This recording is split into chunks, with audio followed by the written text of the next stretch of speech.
13 साल की उम्र में एक लड़की को सेक्स की लत लग जाती है। वह लड़की एक लड़का के साथ नहीं बल्कि दो दो लड़का के साथ संबंध बना रही थी। यह लड़की कहाँ की रहने वाली थी? इस लड़की के बारे में कैसे पता चलता है कि यह लड़की एक लड़का के साथ नहीं बल्कि दो दो लड़का के साथ संबंध बना रही थी? पूरी कहानी विस्तार से समझाता हूँ। नमस्कार साथियों, आप देख रहे हैं क्राइम की कहानी क्राइम लीला। आज की सच्ची कहानी उत्तर प्रदेश की है। उत्तर प्रदेश में एक जिला है सिद्धार्थनगर। सिद्धार्थनगर जिले के अंदर में एक थाना आता है बांसी, और इसी बांसी थाने के अंदर में एक गांव है चवरताल भरही। इसी चवरताल भरही गांव के रहने वाली एक 65 साल की महिला जिसका नाम कोयली देवी होता है, वह अपने 13 साल की पोती के साथ रहती थी। इनके दो बेटा था। बड़ा बेटा का नाम बलिराम था, छोटा बेटा का नाम शिवराम था।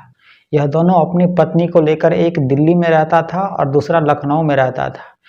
दोनों बेटा भले ही अपनी माँ से बहुत दूर रहता था, लेकिन रोज अपनी माँ से सुबह शाम बात किया करता था, उनका हाल चाल पूछा करता था। घर में किसी चीज़ की कोई कमी नहीं थी। जब भी कोयली देवी को लगता कि घर में कुछ सामान कम हो गया है, तब वो अपने बेटे को फ़ोन करता। बेटा उसी वक्त किसी के मोबाइल पर पैसा भेज देता था और माँ वह सामान खरीद कर अपने घर में ला देती थी। इस तरह से कोयली देवी अपनी 13 साल की पोती के साथ बहुत खुशहाल तरीके से अपने घर में रह रही थी। उन्हें बस एक चीज़ का दुख रहता था, जो उनका पति था 2 साल पहले ही मर चुका था। इससे वह थोड़ा बहुत दुखी रहती थी। बाकी उनकी ज़िंदगी में कोई दुख तकलीफ नहीं था। वह खुशहाल तरीक़ा से अपनी पोती के साथ ज़िंदगी जी रही थी। तारीख थी 19 अक्टूबर 2025। प्रियंका जब सुबह सुबह उठती हैं तब वह देखती हैं कि उनकी दादी अपने कमरे में नहीं है। पहले ऐसा कभी नहीं हुआ था, क्योंकि दादी ही पहले उठती थी और सुबह में वह अपने लिए चाय और पोती के लिए भी चाय बनाती थी। लेकिन उस रोज़ ऐसा नहीं था। तब उनकी जो पोती है वह आसपास के लोगों सबसे पूछताछ करती है। जहाँ जहाँ दादी गांव में जाती थी, उनके घर पर जाकर अपनी दादी के बारे में पूछताछ करती है, लेकिन दादी के बारे में कुछ पता ही नहीं चल रहा था। तब प्रियंका अपने पिता बलिराम को कॉल करती है। कॉल कर कर बताती है कि दादी अपने घर से कहीं चली गई है। जैसे ही यह बात बलिराम सुनता है, फौरन ही वो अपने छोटा भाई शिवराम को कॉल करता है और अपनी माँ के बारे में पूरी बात बताता है कि उनकी माँ कहीं मिल नहीं रही है। उसी रोज़ दोनों भाई, एक दिल्ली से और एक लखनऊ से, अपने घर पर आ जाता है। अपनी माँ के बारे में पता लगाने के लिए दोनों बेटा गांव में जाकर पता करता है, लेकिन कोयली देवी के बारे में कुछ पता नहीं चलता है। तब इसके अगले दिन 20 अक्टूबर 2025 को दोनों भाई पुलिस स्टेशन जाता है और अपनी माँ की गुमशुदगी की रिपोर्ट लिखाता है। पुलिस कोयली देवी की गुमशुदगी की रिपोर्ट लिखकर गांव में भी आती है, पता करती है, लेकिन कोयली देवी के बारे में कुछ पता नहीं चलता है। यहाँ तक कि पुलिस कोयली देवी की पोस्टर छपा देता है, चौराहे पर जगह जगह उसकी पोस्टर छपा देता है, अखबार में भी छपा देता है।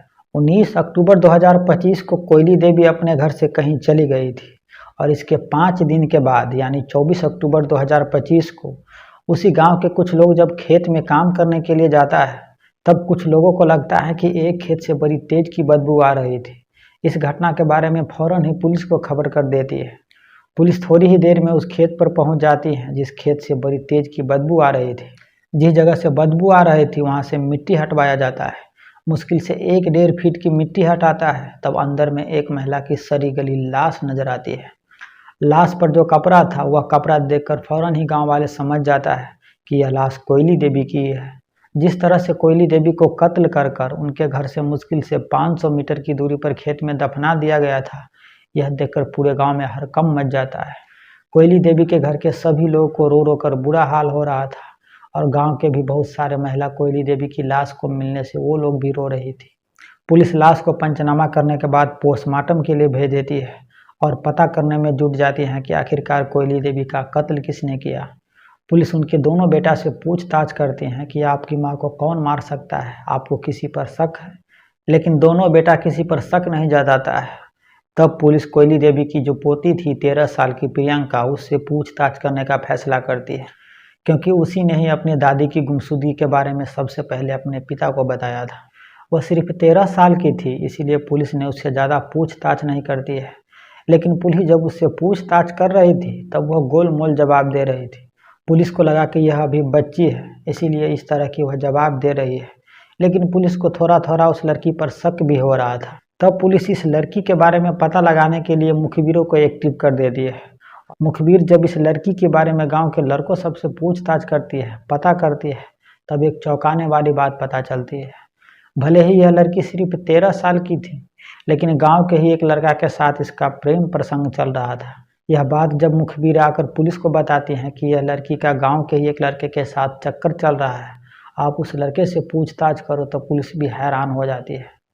इस लड़की का उसी गांव के रहने वाले जिस लड़का के साथ चक्कर चल रहा था, उस लड़का का नाम राहुल था और वह 15 साल का लड़का था।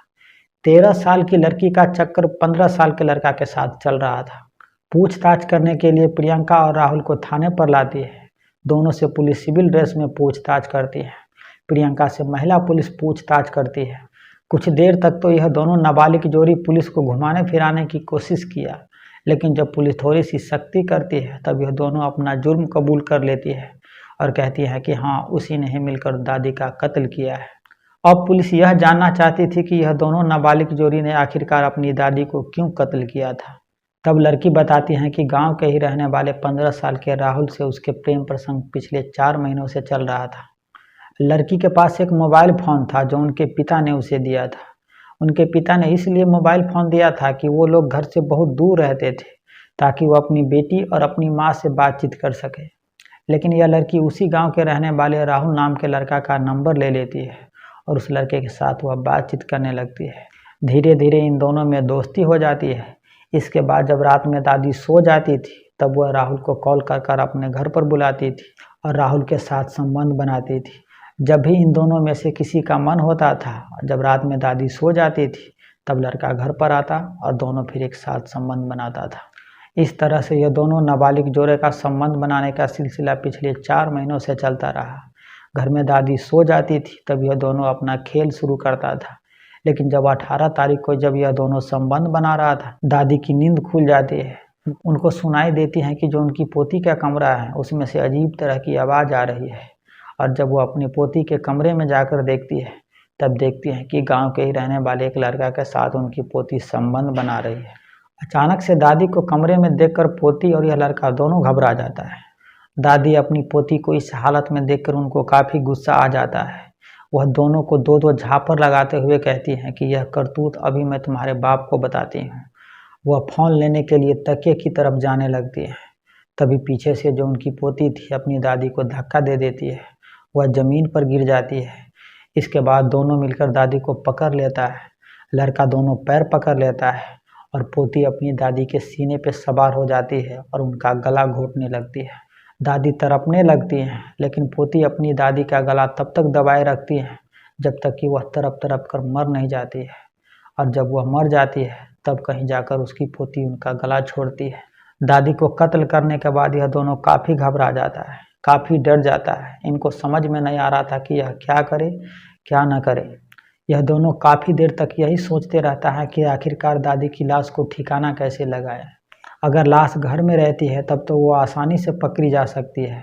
तब वो अपने प्रेमी से कहती है कि कुछ उपाय करो, लाश को जल्दी से जल्दी ठिकाना लगाओ, नहीं तो हम दोनों पकड़े जाएंगे।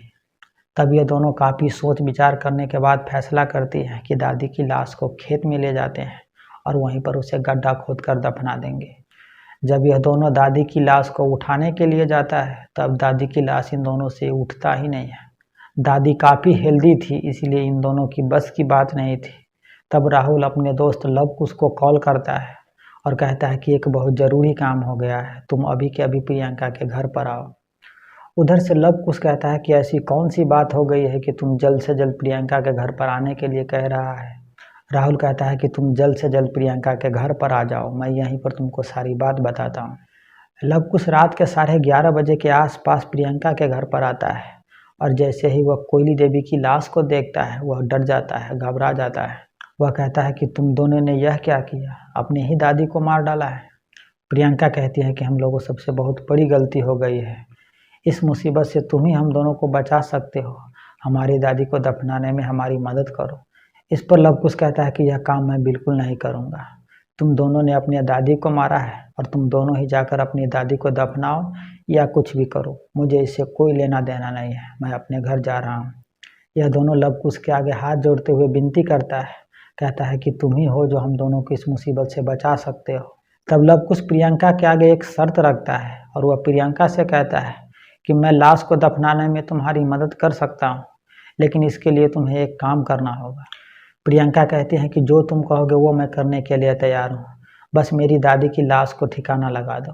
तब लव कुश प्रियंका से कहता है कि मैं तुम्हारे साथ सेक्स करूँगा, जैसे तुम राहुल के साथ सेक्स करवाती हो, संबंध बनाती हो, उसी तरह से मैं तुम्हारे साथ संबंध बनाऊंगा। अगर यह बात तुम्हें मंजूर है तब मैं तुम्हारी दादी की लाश को ठिकाना लगाने में तुम्हारी मदद कर सकता हूँ, नहीं तो मैं जा रहा हूँ। प्रियंका इतनी डरी हुई थी कि वह सीधा हाँ कर देती है, लेकिन वह कहती है कि पहले तुम दादी की लाश को ठिकाना लगाओ, इसके बाद जो तुमको मन हो वो मेरे साथ कर लेना। तब यह तीनों लोग मिलकर बड़ी मुश्किल से दादी की लाश को उठाकर अपने घर से 500 मीटर की दूरी पर एक खेत में ले जाता है। इसके बाद प्रियंका अपने घर पर आती है, फावड़ा ले जाती है। लव कुश भी गड्ढा खोदता है और राहुल भी गड्ढा खोदता है। यह दोनों मिलकर मुश्किल से 1.5 फीट का ही गड्ढा खोद पाया था। यह गड्ढा खोदते खोदते काफ़ी थक चुका था। तब 1.5 फुट के गड्ढा में ही कोयली देवी की लाश को रख देता है, ऊपर से मिट्टी ढकता है और अगल बगल में जो घास सब था उसको काट कर वह ऊपर से रख देता है। इसके बाद तीनों अपने अपने घर चला जाता है। उधर लव कुश इस बात से खुश हो रहा था कि वो भी अब प्रियंका के साथ संबंध बनाएगा, जैसे उसका प्रेमी राहुल संबंध बनाता है। पुलिस लव कुश को भी गिरफ्तार कर कर थाने ले आती है।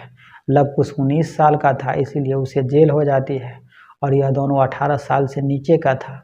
तब इन दोनों को बालगिरी सुधार में भेज दिया जाता है।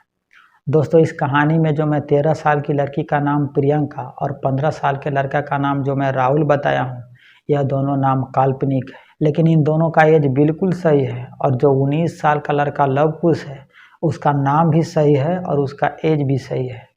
तो दोस्तों, यह थी आज की सच्ची कहानी। अगर इस कहानी के बारे में आप कुछ अपनी राय देना चाहते हैं तो हमें कमेंट कर कर ज़रूर बताइए। हम आपसे ऐसे ही सच्ची कहानी के साथ मिलते हैं।